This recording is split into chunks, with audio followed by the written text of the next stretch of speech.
కార్తీక పురాణం 7వ అధ్యాయం. ఓం నమ శివాయ. 7వ అధ్యాయము కార్తీక వనభోజన పుష్పార్చన దీపారాధన విధులు. వశిష్ఠుల వారు జనక మహారాజునకు ఇంకనూ ఇటుల బోధించిరి.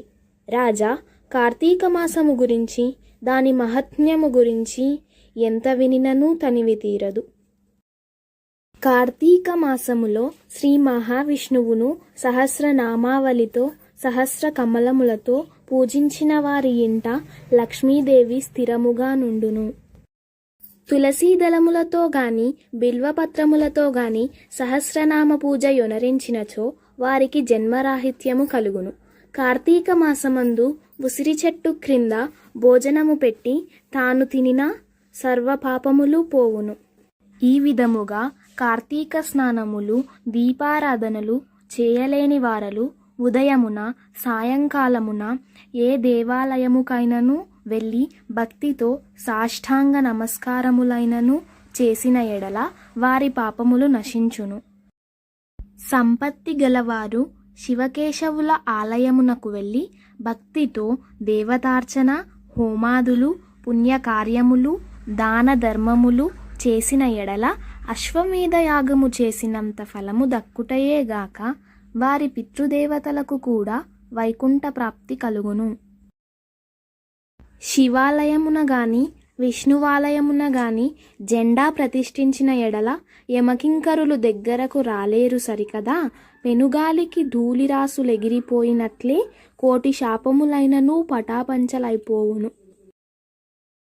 ఈ కార్తీక మాసంలో తులసికోట వద్ద ఆవు పేడతో శుభ్రముగా అలికి వరిపిండితో శంకుచక్ర ఆకారముల ముగ్గులు పెట్టి నువ్వుల ధాన్యములు పోసి దానిపై ప్రమిద నుంచి నిండా నువ్వుల నూనె పోసి బత్తిని వేసి వెలిగించవలెను.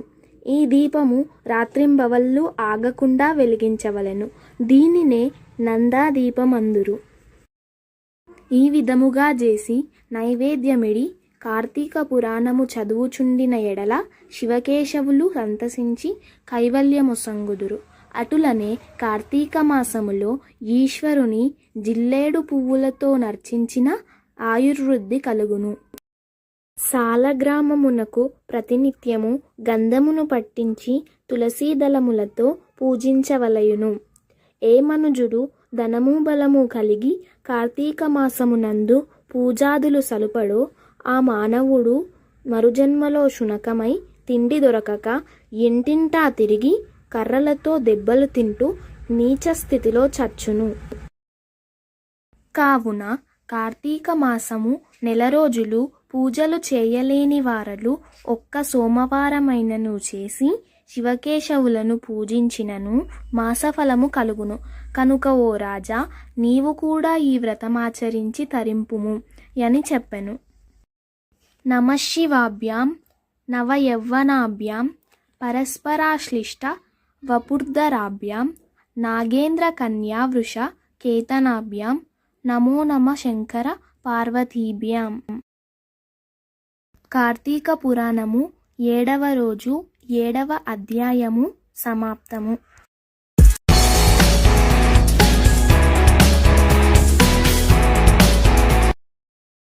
కార్తీక సోమవారము కార్తీక పురాణం 8వ అధ్యాయం. ఓం శ్రీ దామోదరాయ నమః. ఓం నమ శివాయ. 8వ అధ్యాయము అజామీలుని చరిత్రము. వశిష్ఠుడు చెప్పినదంతా విని మహానుభావ, తమరు చెప్పిన ధర్మములన్నింటినీ శ్రద్ధగా వింటిని.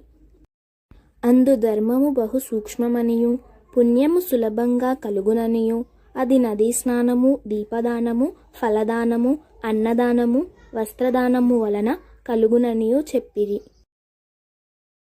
ఇట్టి స్వల్పధర్మముల చేతనే మోక్షము లభించుచుండగా వేదోక్తముగా యజ్ఞయాగాదులు చేసిన గాని పాపములు పోవని మీ వంటి మునిశ్రేష్ఠులే చెప్పుచుందురు గదా. మరి తమరు ఇది సూక్ష్మములో మోక్షముగా కనబరచినందున నాకు అమితాశ్చర్యము కలుగుచున్నది. దుర్మార్గులు కొందరు సదాచారములను పాటింపక వర్ణ సంకరులై రౌరవాది మహాపాపములు చేయువారు ఎంత తేలికగా మోక్షము పొందుట వజ్రపు కొండను గోటితో పెకిరించుట వంటిది. మహాసముద్రములో కొట్టుకుపోవువాడు గడ్డిపరకనాధారంగా చేసుకొనుట వంటిది. కావున దీని మర్మమును విడమర్చి విపులీకరించ ప్రార్థించుచున్నాను అని కోరెను. అంతట వశిష్ఠుల వారు చిరునవ్వు నవ్వి, జనక మహారాజా, నీవు వేసిన ప్రశ్న సహేతుకమైనదే. నేను వేదాంగములను కూడా పఠించి తిని, వానిలో కూడా సూక్ష్మ మర్మాలున్నవి. అవి ఏవనగా సాత్విక, రాజస, తమాసములు అని ధర్మము 3 రకములు. సాత్వికమనగా దేశకాల పాత్రలు 3 సమకూడిన సమయమున సత్వమను గుణము జనించి ఫలమంతయును పరమేశ్వరార్పితము కావించి మనోవాక్కాయ కర్మలచే ననర్చిన ధర్మము. ఆ ధర్మమందు ఎంతయో ఆధిక్యత గలదు. సాత్విక ధర్మము సమస్త పాపములను నాశనమునర్చి పవిత్రులను చేసి దేవలోక భూలోక సుఖములు చేకూర్చును. ఉదాహరణముగా తామ్రపర్ణి నది సముద్రమున కలియు తావునందు సాత్వికార్తెలో ముత్యపు చిప్పలో వర్షబిందువు పడి దగదగా మెరిసి ముత్యమగు విధముగా సాత్వికత వహించి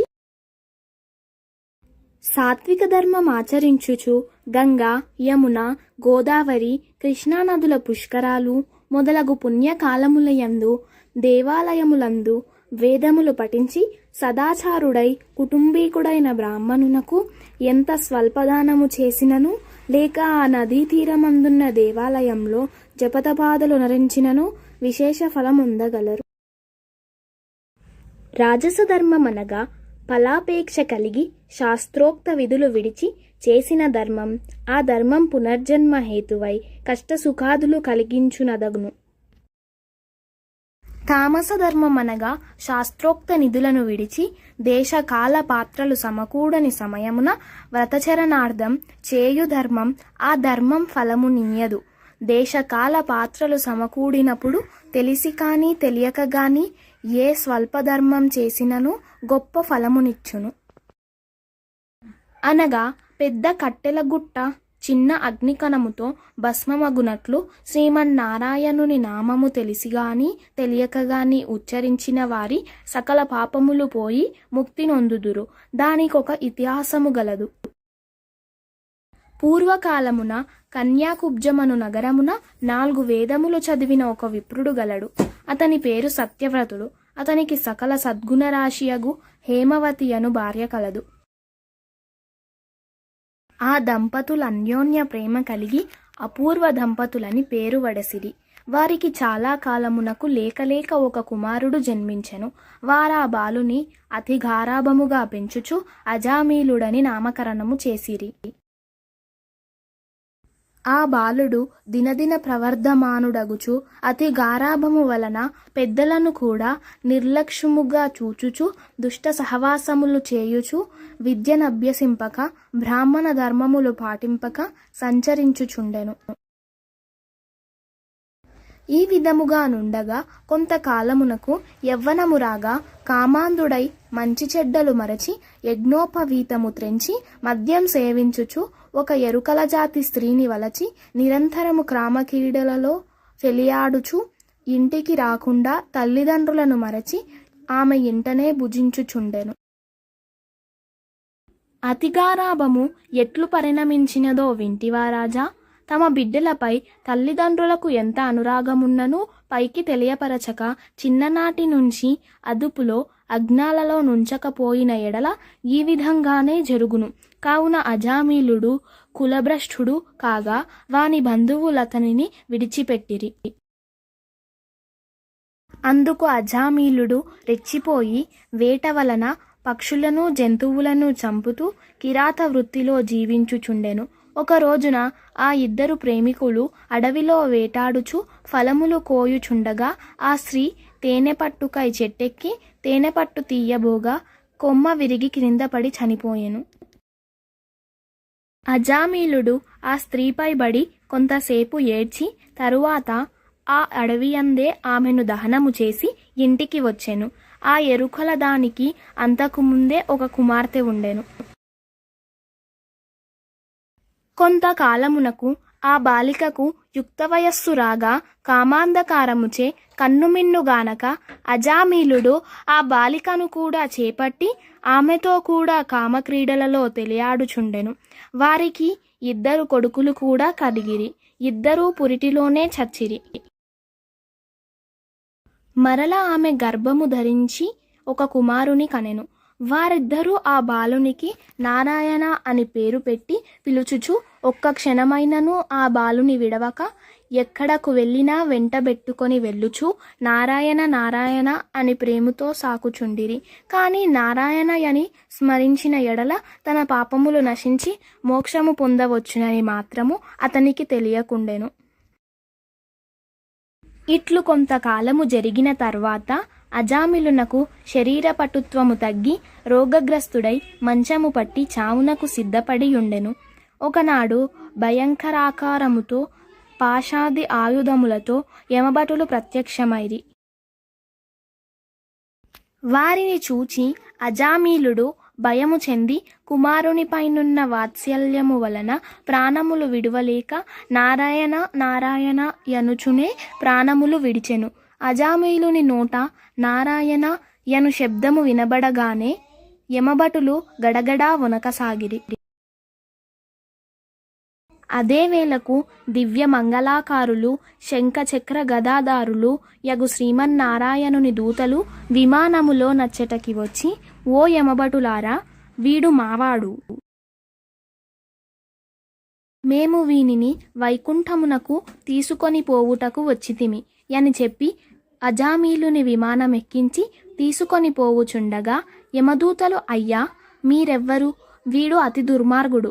వీనిని నరకమునకు తీసుకొని పోవుటకు మేమిచ్చటకి వచ్చితిమి గాన వానిని మాకు వదలడు అని కోరగా విష్ణుదూతలు ఇట్లు చెప్పదొడగిరి.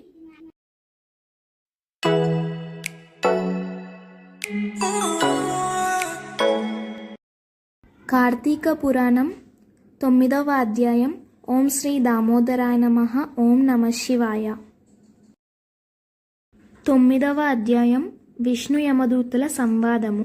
ఓ యమదూతలారా, మేము విష్ణుదూతలము, వైకుంఠము నుండి వచ్చితిమి. మీ ప్రభువగు యమధర్మరాజు ఎటువంటి పాపాత్ములను తీసుకొని రమ్మని మిమ్ములను పంపెను అని ప్రశ్నించిరి. అందుకు జవాబుగా యమదూతలు, విష్ణుదూతలారా, మానవుడు చేయు పాపపుణ్యాదులను సూర్యుడు, చంద్రుడు, భూదేవి, ఆకాశము, ధనంజయాది వాయువులు, రాత్రింబవళ్ళు, సంధ్యాకాలం సాక్షులుగా ఉండి ప్రతిదినం మా ప్రభువు కడకు వచ్చి విన్నవించుచుందురు. మా ప్రభువు వారి కార్యకలాపములను చిత్రగుప్తునిచే చూపించి ఆ మనుజుని అవసాన కాలమున మమ్ము పంపి వారిని రప్పించెదరు. పాపులెటువంటి వారో వినుడు. వేదోక్త సదాచారములు విడిచి వేదశాస్త్రములు త్యజించిన వాడును, గోహత్య, బ్రహ్మహత్యాది మహాపాపములు చేసిన వాడును, పరస్త్రీలను కామించిన వాడును, పరాన్న బుక్కులు, తల్లిదండ్రులను, గురువులను, బంధువులను, కులవృత్తిని తిట్టి హింసించిన వాడును, జీవహింస చేయువాడును, దొంగ పద్దులతో వడ్డీలు పెంచి ప్రజలను పీడించువాడును, జార్వతం చోర్వతంచే భ్రష్టుడగువాడును, ఇతరుల ఆస్తిని స్వాహా చేయువాడును, శిశుహత్య చేయువాడును, శరణన్న వానిని కూడా వదలకుండా బాధించువాడును, చేసిన మేలు మరచిన కృతజ్ఞుడును, పెండ్లిళ్ళు శుభకార్యములు జరగనివ్వక అడ్డు తగిలేవారు పాపాత్ములు. వారు మరణించగానే తన కడకు తీసుకువచ్చి నరకమందు పడత్రోసి దండింపుడని మా యమధర్మరాజు గారి ఆజ్ఞ. అది అటులుండగా ఈ అజామీలుడు బ్రాహ్మణుడై పుట్టి దురాచారములకు లోనై కులభ్రష్టుడై జీవహింసలు చేసి కామాంధుడై వావివరసలేక సంచరించిన పాపాత్ముడు. వీనిని విష్ణులోకమునకు ఎట్లు తీసుకొని పోవుదురు అని చెప్పగా విష్ణుదూతలు, ఓ యమకింకరులారా, మీరెంత అవివేకులు, మీకు ధర్మ సూక్ష్మములు తెలియవు. ధర్మ సూక్ష్మములెట్టివో చెప్పెదము వినుడు. సజ్జనులతో సహవాసము చేయువాడును, జపదాన ధర్మములు చేయువారును, అన్నదానము, కన్యాదానము, గోదానము, సాలగ్రామదానము చేయువారును, అన్నదాత ప్రేత సంస్కారములు చేయువారును, తులసీవనమును పెంచువారును, తటాకములు త్రొవ్వించువారును, శివకేశవులను పూజించువారును, సదా హరినామస్మరణ చేయువారును, మరణకాలమందు నారాయణ అని శ్రీహరిని గాని, శివ అని శివుని గాని స్మరించినవాడును, తెలిసి గాని తెలియక గాని మరే రూపమున గాని హరినామస్మరణ చెవినబడినవాడును పుణ్యాత్ములు.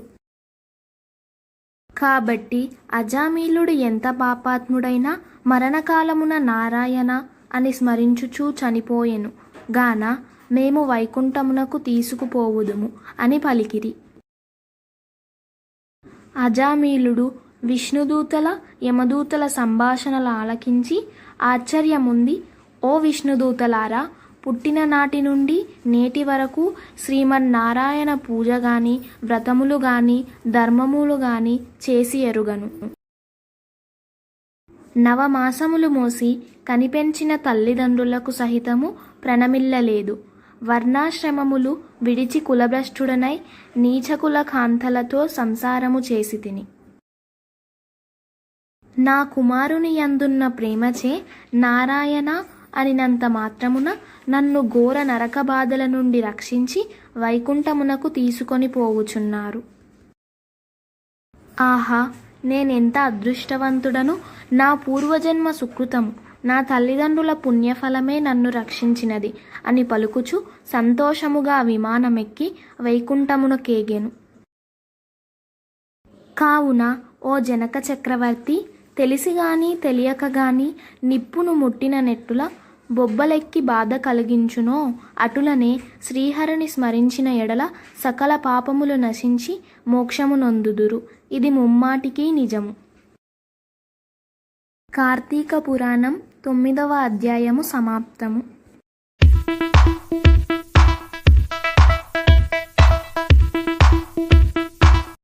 కార్తీక మాసము, కార్తీక పురాణం చదివినను వినినను ఎంతో పుణ్యం లభిస్తుంది.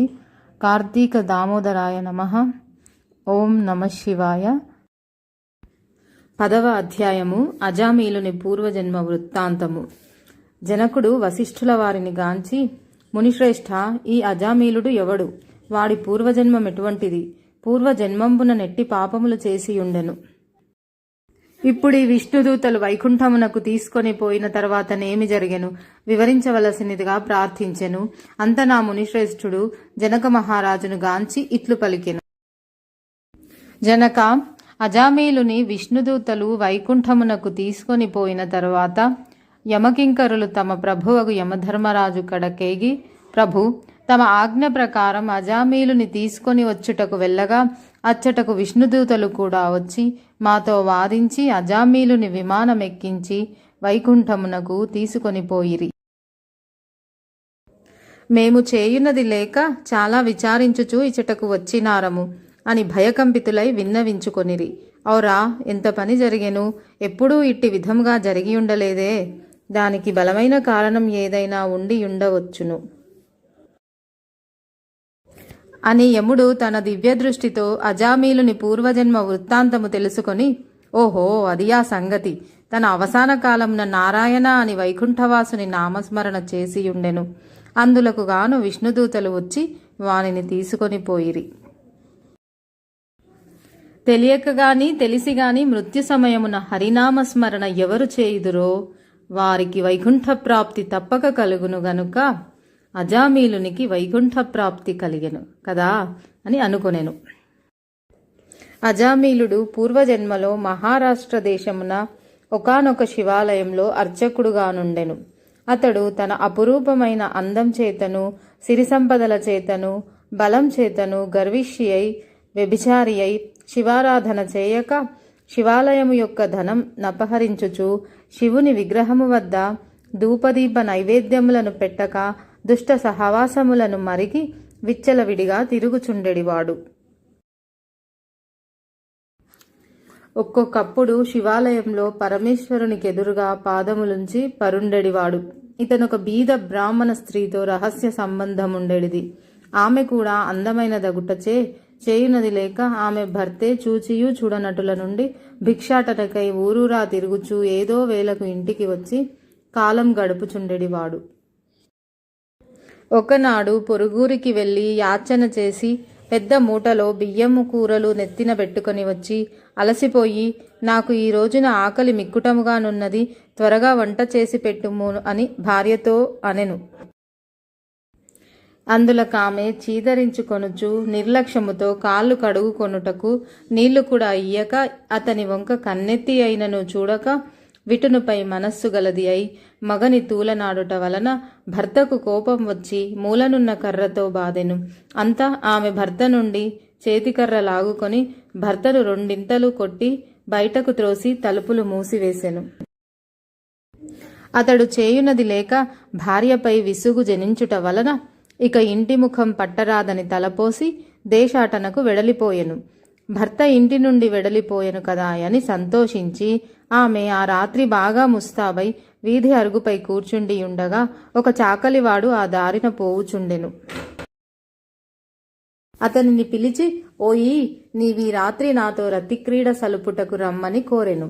అంత నా చాకలి, తల్లి, నీవు బ్రాహ్మణ పడతివి, నేను నీచకులస్థుడను, చాకలివాడిని, మీరీ విధముగా పిలుచుట యుక్తము కాదు, నేనిట్టి పాపపు పని చేయజాలను అని బుద్ధి చెప్పి వెడలిపోయెను.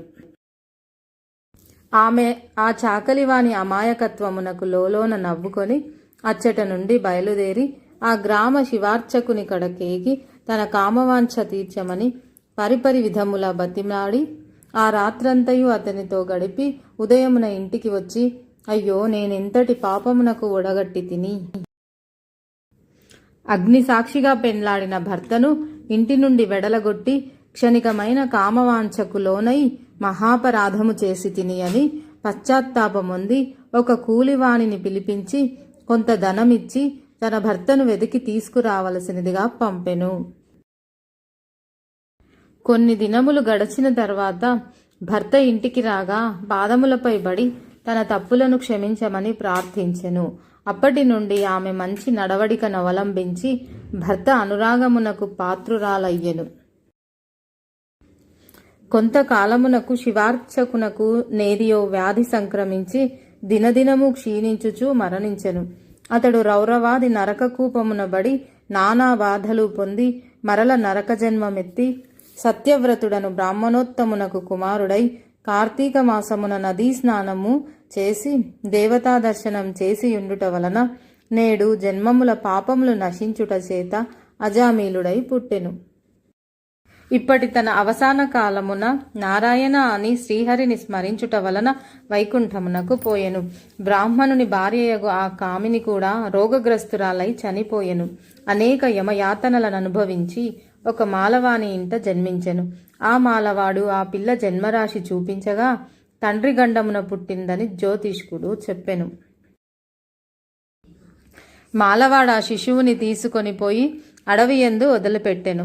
అంతలోనొక విప్రుడు ఆ దారిని పోవుచూ పిల్ల ఏడుపు విని జాలి కలిగి తీసుకొని పోయి తన ఇంట దాసికిచ్చి పోషించమనెను.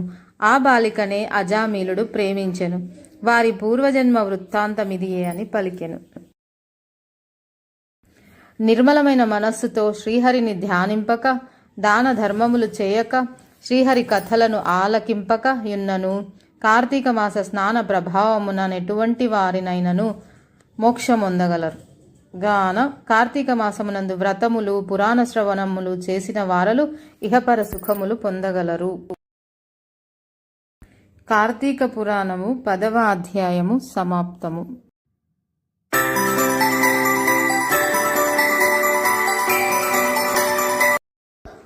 కార్తీక పురాణం 11వ అధ్యాయం. ఓం నమ శివాయ. 11వ అధ్యాయము మంధరుని చరిత్ర. ఓ జనక మహారాజా, ఈ కార్తీక మాస వ్రతము యొక్క మహాత్మ్యము గురించి అనేక ఉదాహరణలు చెప్పి ఉంటిని. ఇంకనూ దీనిని గురించి ఎంత చెప్పిననూ తనివి తీరదు. ఈ మాసమందు విష్ణువును అవిసపూలతో పూజించిన ఎడల చాంద్రాయణ వ్రతం చేసినంత ఫలం కలుగును. దీని గురించి మరొక ఇతిహాసం చెప్పెదను, శ్రద్ధగా ఆలకింపుము అని వశిష్ఠుల వారు ఈ విధంగా చెప్పసాగిరి. పూర్వము కళింగ దేశమున మంధరుడు అను విప్రుడు కలడు.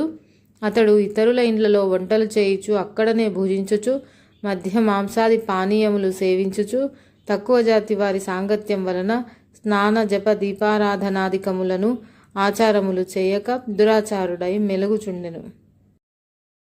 అతని భార్య మహాసాధ్వి, గుణవంతురాలు, శాంతివంతురాలు. భర్త ఎంత దుర్మార్గుడైనను పతినే దైవముగా నుంచి విసుగు చెందక సకలోపచారములు చేయుచు పతివ్రతా ధర్మమును నిర్వర్తించుచుండెను. మంధరుడు ఇతరుల ఇండ్లలో వంటవాడిగా పనిచేయుచున్నను ఇల్లు గడవక చిన్న వర్తకం కూడా చేయసాగెను.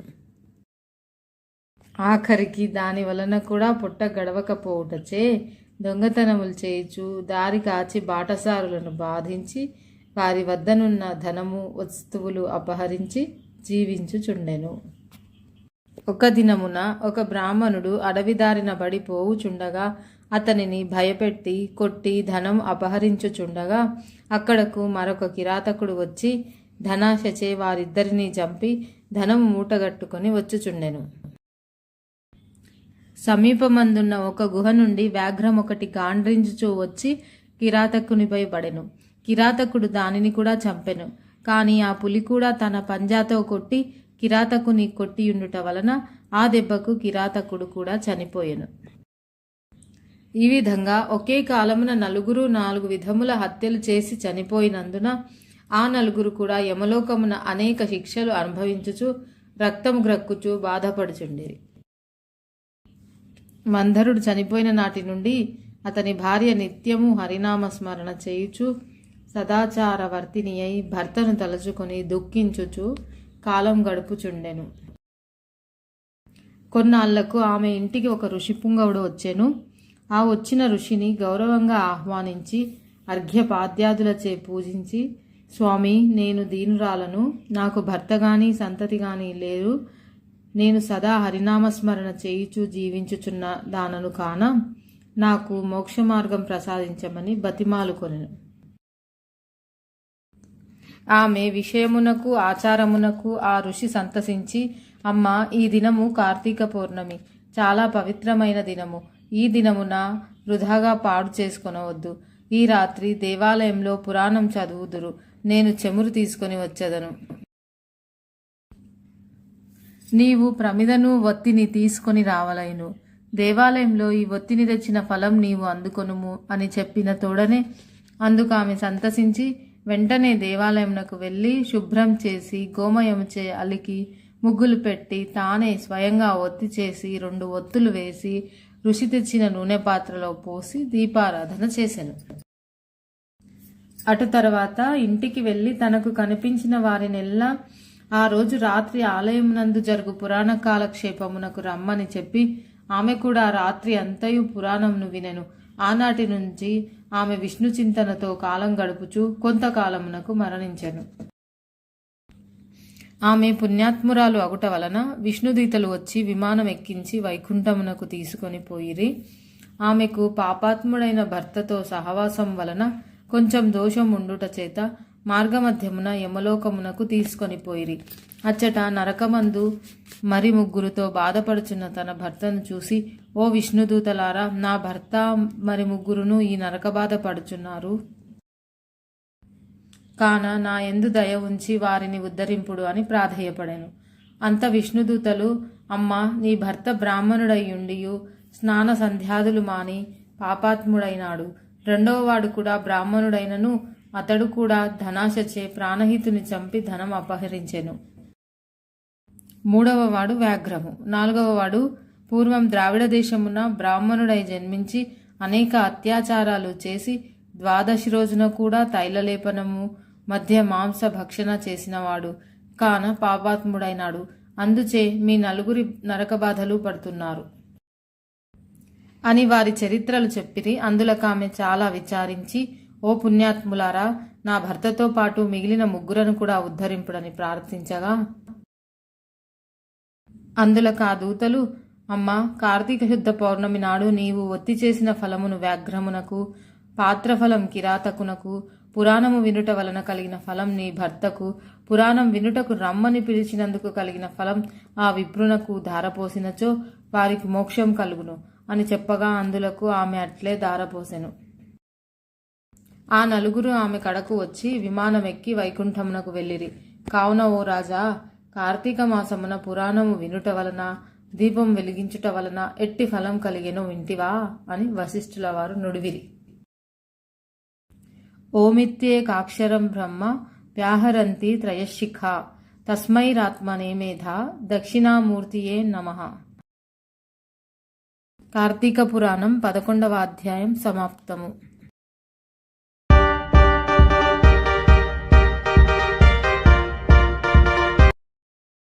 కార్తీక పురాణము 12వ అధ్యాయము. ఓం నమ శివాయ. 12వ అధ్యాయము సాలగ్రామ మహిమ. మహారాజా, కార్తీక మాసమున కార్తీక సోమవారమున కార్తీక ద్వాదశీ వ్రతమును గురించి సాలగ్రామపు మహిమలను గురించి వివరించెదను, వినుము. వశిష్ఠ మహాముని ఈ విధంగా తెలియజేసిరి. కార్తీక సోమవారం నాడు ఉదయముననే లేచి కాలకృత్యాలు తీర్చుకొని నదికి వెళ్లి స్నానం చేసి ఆచమనమును చేయవలయును. తరువాత శక్తి కొలది బ్రాహ్మణులకు దానమిచ్చి ఆ రోజంతా ఉపవాసం ఉండి సాయంకాలం శివాలయమున గాని విష్ణువాలయమున గాని దేవుని పూజించి నక్షత్ర దర్శనం చేసుకొని పిమ్మట భుజింపవలయును. ఈ విధంగా చేసిన వారికి సకల సంపదలు కలుగుటయే కాక మోక్షం కూడా పొందుదురు. కార్తీక మాసంలో శనిత్రయోదశి వచ్చిన ఎడల ఆ వ్రతం ఆచరించినచో 100 రెట్లు ఫలితం కలుగును.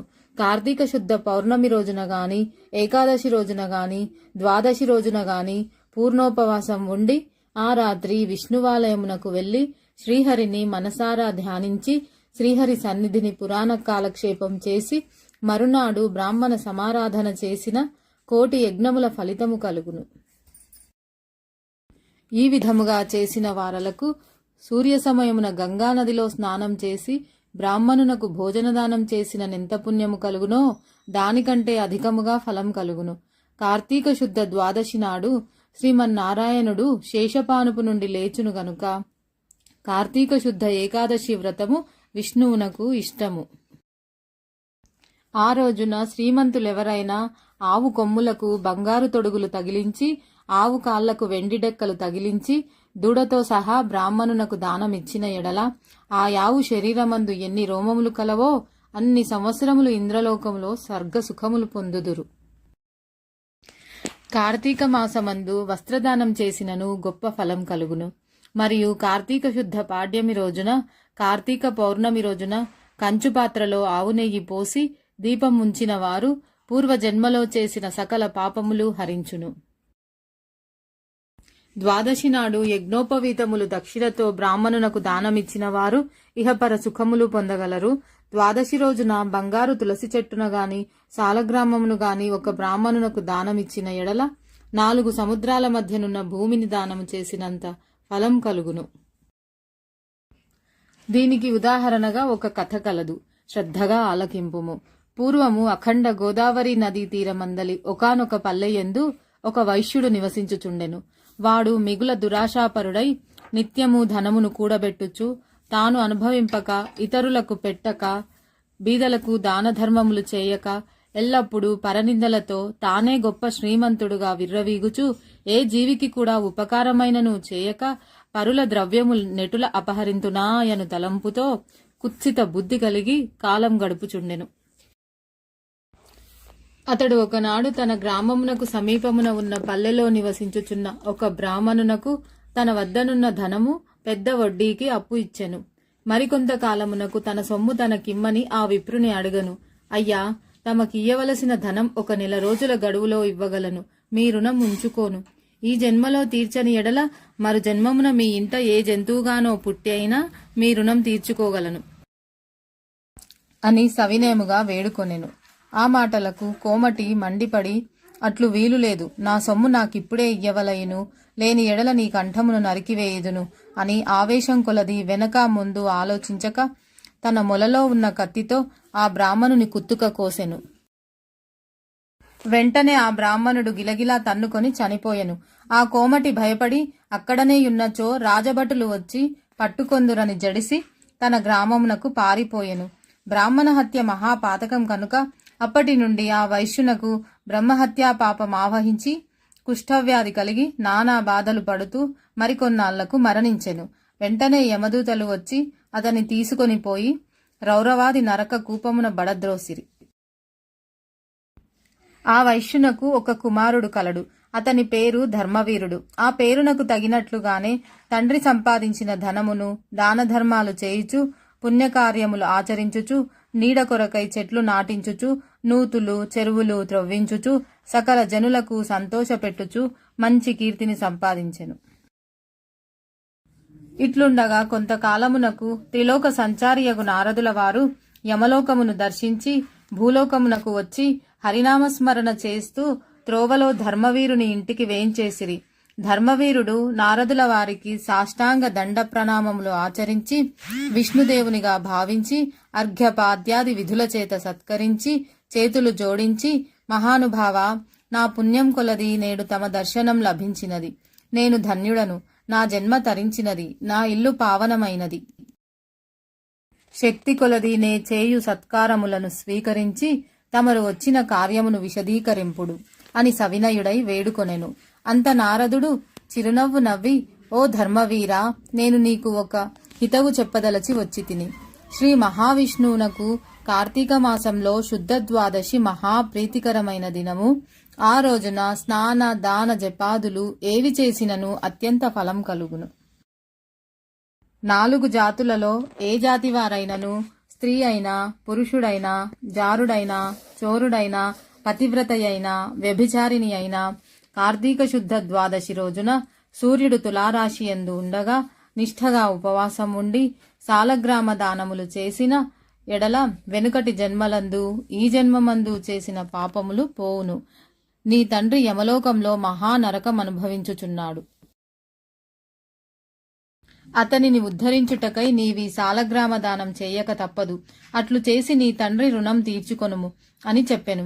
అంతట ధర్మవీరుడు, నారదమునివర్యా, నేను గోదానము, భూదానము, హిరణ్యదానము మొదలగు మహాదానములు చేసియుంటిని. అటువంటి దానములు చేయగా నా తండ్రికి మోక్షం కలగనప్పుడు ఈ సాలగ్రామం అనే రాతిని దానం చేసినంత మాత్రమున ఆయన ఎట్లు ఉద్ధరింపబడునా అని సంశయము కలుగుచున్నది. దీనివల్ల ఆకలిగొన్న వాని ఆకలి తీరునా, దాహంగొన్న వానికి దాహం తీరునా కాక ఎందులకి దానం చేయవలయును. నేను ఈ సాలగ్రామ దానము చేయజాలనని నిష్కర్షగా పలికెను. ధర్మవీరుని అవివేకమునకు విచారించి, వైశ్యుడా, సాలగ్రామమును శిలామాత్రముగా ఆలోచించితివి. అది శిల కాదు, శ్రీహరి యొక్క రూపము. అన్ని దానముల కంటే సాలగ్రామ దానము చేసినచో కలుగు ఫలమే గొప్పది. నీ తండ్రిని నరక బాధ నుండి విముక్తిని గావింపనించితివ్విని. ఈ దానము తప్ప మరొక మార్గం లేదు అని చెప్పి నారదుడు వెడలిపోయెను. ధర్మవీరుడు ధనబలం కలవాడయ్యుండియు దాన సామర్థ్యము కలిగియుండియు కూడా సాలగ్రామ దానం చేయలేదు. కొంతకాలమునకు అతడు చనిపోయెను. నారదుడు చెప్పిన హితబోధను పెడచెవిన పెట్టుటచే తన మరణానంతరం 7 జన్మలయందు పులి అయి పుట్టి, మరి 3 జన్మలందు వానరమై పుట్టి, 5 జన్మలు ఎద్దుగా పుట్టి, 10 జన్మలు మానవ స్త్రీగా పుట్టి, 10 జన్మలు పందిగా జన్మించియుండెను. అట్లు జరిగిన తరువాత 11వ జన్మలో ఒక పేద బ్రాహ్మణుని ఇంట స్త్రీగా పుట్టగా ఆమెకు యవ్వన కాలం రాగానే ఆ పేద బ్రాహ్మణుడు ఒక విద్వాంసునకు ఇచ్చి పెళ్లి చేసెను. పెండ్లి అయిన కొంతకాలమునకు ఆమె భర్త చనిపోయెను. చిన్నతనమందే ఆమెకు ఆ కష్టములు సంభవించినందుకు తల్లిదండ్రులు, బంధుమిత్రులు చాలా దుఃఖించిరి. తండ్రి ఆమెకు ఈ విపత్తు ఎందువలన కలిగినాయని దివ్య దృష్టితో గ్రహించి వెంటనే ఆమె చేత సాలగ్రామ దానము చేయించి, నాకు బాలవైధవ్యమునకు కారణమైన పాపము నశించుగాక అని చెప్పించి సాలగ్రామ దాన ఫలమును ధారపోయించెను. ఆ రోజు కార్తీక సోమవారం అగుట వలన ఆ ఫలముతో ఆమె భర్త జీవించెను. పిదప ఆ నూతన దంపతులు చిరకాలము సకల సౌఖ్యాలతో జీవించి జన్మాంతరమున స్వర్గామున కేగిరి. మరికొంతకాలమునకు ఆ బ్రాహ్మణ పుత్రిక మరొక బ్రాహ్మణుని ఇంట కుమారుడిగా పుట్టి నిత్యము సాలగ్రామదానం చేయుచు ముక్తి నొందెను.